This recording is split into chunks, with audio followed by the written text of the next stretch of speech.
Hi everyone, my name is Volma Volcy with the Ring of Democracy.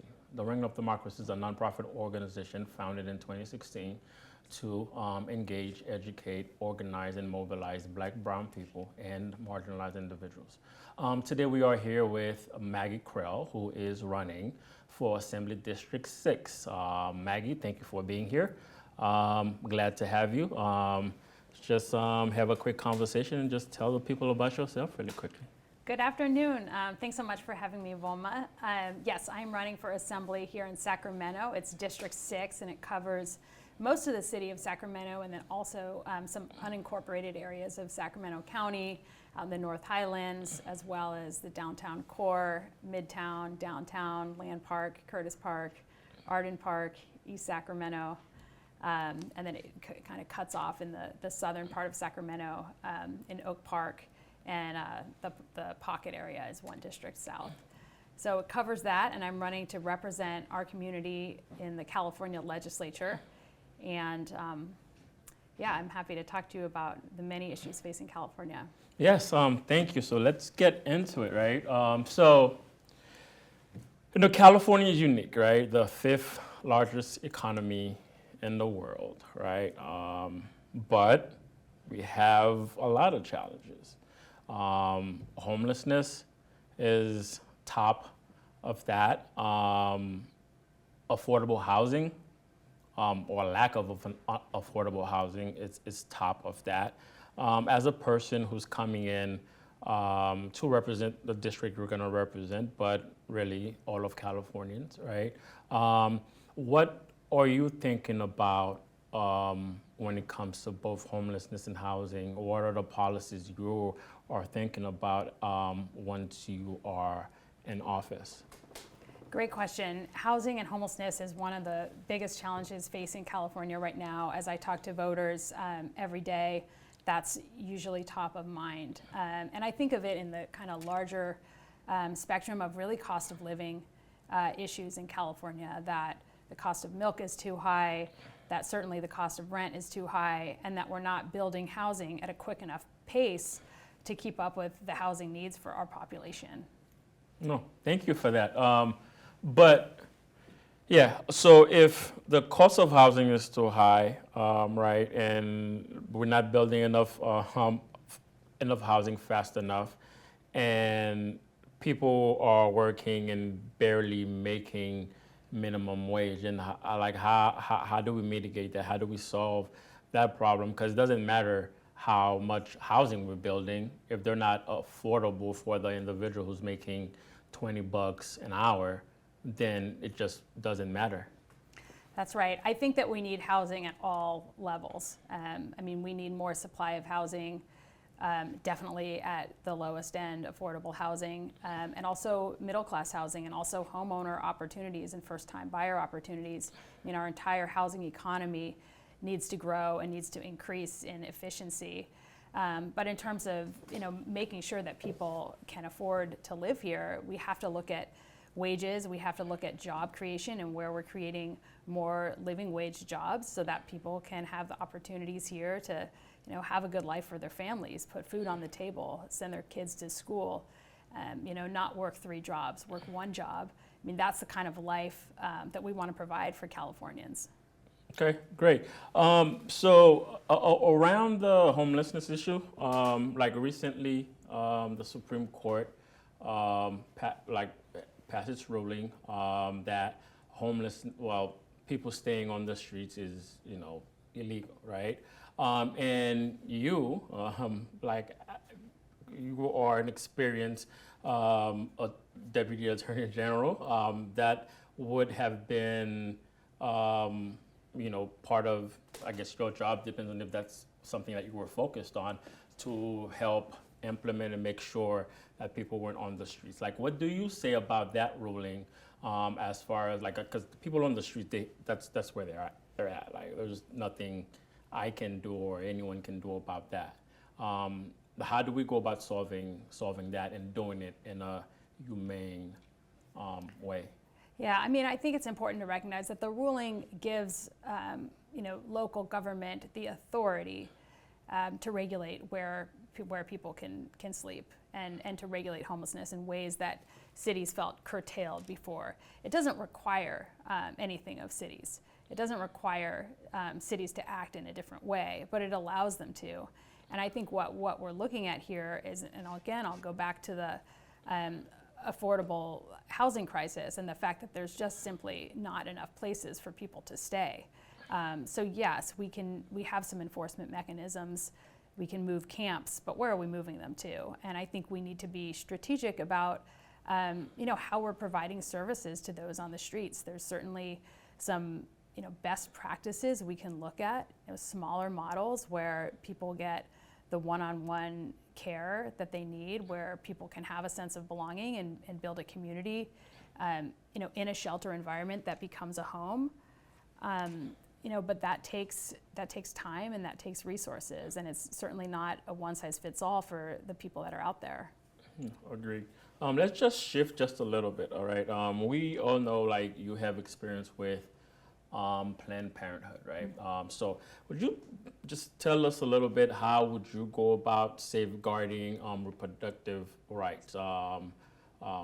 Because we've seen just a national conversation, what it has been, and how the rights of women is suffering just across the country. So just I'll give you an opportunity to just like talk about that briefly. Yeah, absolutely. So I got hired by Planned Parenthood to be their general counsel after Donald Trump was elected. And my role was really to try and protect California, protect our patients, protect our clinics, stay open in an extremely hostile federal environment.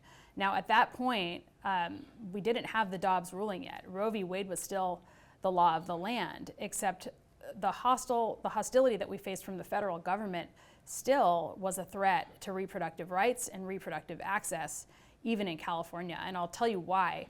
There was just federal funding issues, the Title X rulings that prevented doctors from sharing openly with their patients about options. Federal dollars have never been used for abortion, but they can be used for other reproductive health care services, and certainly for, sexually transmitted disease testing and treatment, pregnancy exams. There's a broad variety of reproductive services that were targeted by the Trump administration. So we were already facing that, and then some states were enacting what we call trap laws, and these are targeted enforcement mechanisms to make it more difficult to access abortion, whether it's a waiting period, whether it's physician on-site laws, just all of these different traps, so that they could say, yes, you have a constitutional right for this, but it's impossible to access. Well, fast forward, another couple of years, and that constitutional right is completely abandoned by Trump's Supreme Court. So in the Dobbs case, the Supreme Court overturned Roe v. Wade, said women no longer have a constitutional right to access abortion. States can ban it if they want to. And since then, we've had really extreme bans pop up all over the country, and the consequences have been devastating. We've seen women literally dying in hospital parking lots because they can't be treated because of some of these bans. We've seen a child rape victim from Ohio have to leave the state to seek an abortion. We've seen threats against a person in Alabama for helping their loved one leave the state to try and obtain an abortion. So in the wake of all of that, we need to continue to fight back and be proactive in California and across the country in protecting right to abortion. So, for my campaign, what I've been really focused on is Nevada. Nevada has a reproductive rights amendment on the ballot. It's question 6. My volunteers are going to be going to Nevada to campaign for that. We've already raised money and started writing letters, and we're going to be working along with volunteers there to really try and get out the vote. California did this 2 years ago with our Prop 1, so we have the constitutional right to abortion here in California, and we want to make sure that other states have this too, because this is the best protection we can have against a federal government that could abrogate this right. You just said a mouthful. It is. We just had Jessica Morse here earlier, and just like hearing you and just like hearing her, like it's a fight that I am happy to have you all fighting. It is dire. Yeah. So how do you plan to expand access to job opportunities and recreational programs for younger individuals and youth in your district? That's a great question. Investing in youth is a major part of my platform, and it's been a part of my campaign. I have many young people who have signed up with me on this big field trip to Nevada and have been working on the campaign. And I think that youth engagement is so important. Outside of politics, I've spent more than 10 years on the Boys and Girls Club board of directors, and the kind of programming they do to give students just great recreational opportunities, academic support. I think it's a really important thing to do, especially when we're talking about kids from underserved areas who might not otherwise have access, to even being on a soccer team. Yeah, I agree. So, what are some of your strategy or plans for addressing workforce development and creating good paying jobs, especially around things like electrification? Yeah, I think there's a lot of opportunity on this, because at the same time as we're looking for opportunities for young people and to build a better pipeline to all sorts of jobs, we're also facing workforce shortages in jobs that typically were considered good middle class jobs. And I'll give you some examples. Healthcare. Nurses are constantly short-staffed. Police officers constantly short-staffed. Teachers constantly short-staffed. Union trade jobs short-staffed. So I think there's a lot of opportunities for us to really create better pipelines so that students know about vocational opportunities, trade schools, and just different ways to build a career and build a life here in the Sacramento area. Yeah, that is great. Then how would you work to ensure that all children, regardless of their background, have access to quality education and extracurricular programming in your district as well? Yeah, I'm a big champion for public education. I have 2 kids myself in public school, and something that I take very seriously as my job if I'm elected to the assembly is really garnering support and resources for education and specifically for programming in this region. So I will certainly be doing that. I know there's a school bond measure on the ballot that I will be supporting. There's also a local library bond here, Measure E, that I'm supporting. I think everything that we can do as a community, and certainly myself as a hopefully future legislative leader, can do to provide more opportunities and more resources, and especially for the students who need them the most. Okay, so people provided me questions to ask you, so I'm just gonna put these aside really quickly, okay? And we have like a candid conversation because there are you as in for Deputy Attorney General, like there are questions that I would love to ask, right? Of course. So in 2020, the whole George Floyd thing happened, right? The world turned over, and now we had COVID, we had all these other things, right? And one of the main topic at the time, well, I don't hear it as much anymore, was just to defund the police, right? You as a person would be considered like law enforcement to some extent, right? But you also have children who goes to public school, and you are also going into the legislature, right? So where do you stand on the whole concept of defunding the police? Well, I don't support defunding the police. Just plainly and simply, I think it's important that we have a police force, and I think it's important that we give our police force the tools and resources to do their job well. Now, when it comes to officers that are not holding up their oath, or not interacting with the public in a respectful way, or not doing their job properly and professionally, there needs to be swift consequences for that. No, I completely, I'm in complete agreement with you there. I've said a lot of similar myself. But another thing that came through that whole movement was the idea that Black Lives Matter. I never really got into the whole, because I always knew that, right? So I never got into the whole fight around that. And then I'm not just talking about Black lives here, but I'm also talking about our Latino brothers and sisters who, during a last administration, that were being put in cages. I am talking about currently as a Haitian American myself. Now I hear all kinds of things that throws me off, right? As a person who is coming up. Well, I mean, you've run for office before. You obviously are running now. Most likely to be the next, state legislature from your district, right? What do you say about tolerance?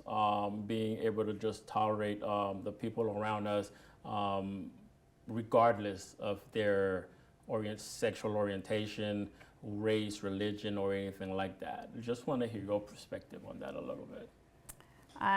Well, I honestly think tolerance is too weak of a word. I think we need to do more than tolerate. I think here in Sacramento we have diversity that's worth celebrating. That when migrants were coming here on busloads, we had churches and synagogues opening their doors. I think one of the strengths of Sacramento, of this region, is really our diversity. Now, at the same time, as a leader, I will always stand up against hate and racism and homophobia of any kind. And in fact, some of the work that I've done for the Department of Justice, has been squarely on that. I received an award from the Anti-Defamation League for a hate crime prosecution that I handled, and I will continue to take a very hard line on that. I think it's important that Black lives are celebrated, and that we stand in solidarity with any minority group that's being attacked in any way. And the vitriol, frankly, that we're seeing from Donald Trump and his campaign, the way he and J.D. Vance have repeated lies about Haitian immigrants in Springfield, has perpetuated racism. And we need to call that out for what it is. I certainly will. It's racist. It shouldn't be tolerated. And it has no place in our discourse, and certainly not from somebody who's running for president. Yes, completely agree with that for sure. Well, we're getting ready to close, and we want to give you a quick opportunity to pitch to the voters and let them know, exactly who you are, why you're running, and why you are the best person to represent us, because I'm one of your voters as well. So yeah, go ahead. Sure, absolutely. My name is Maggy Krell. I've spent my entire career using the law in different ways to make people's lives better. As a deputy attorney general, I used the law to take down the biggest sex trafficking operation in America and help survivors to heal and rebuild their lives. As Planned Parenthood's general counsel, I used the law to battle the Trump administration and protect choice and protect reproductive health here in California. As a volunteer attorney, I actually went to the border of Texas and Mexico when migrant families were being torn apart by the Trump administration. I helped reunite some of those families. All of these different examples throughout my career all have the law as the common thread, where I've been able to use the law to really seek justice. So what I hope to do in the Assembly is to craft laws that better protect Californians. I would be honored to earn your vote, but more than anything else, I hope that you do your research and do vote. One of the biggest threats that I see is people opting out, is when I see the turnout at 25%, 35%. I hope we can do a lot better than that. Do your research, read your booklet that comes in the mail, and don't forget to vote. Well, Maggie, thank you so much for taking the time to speak with us. We really do appreciate your time. Good luck on the campaign trail. Thank you. Thanks for having me. Thank you.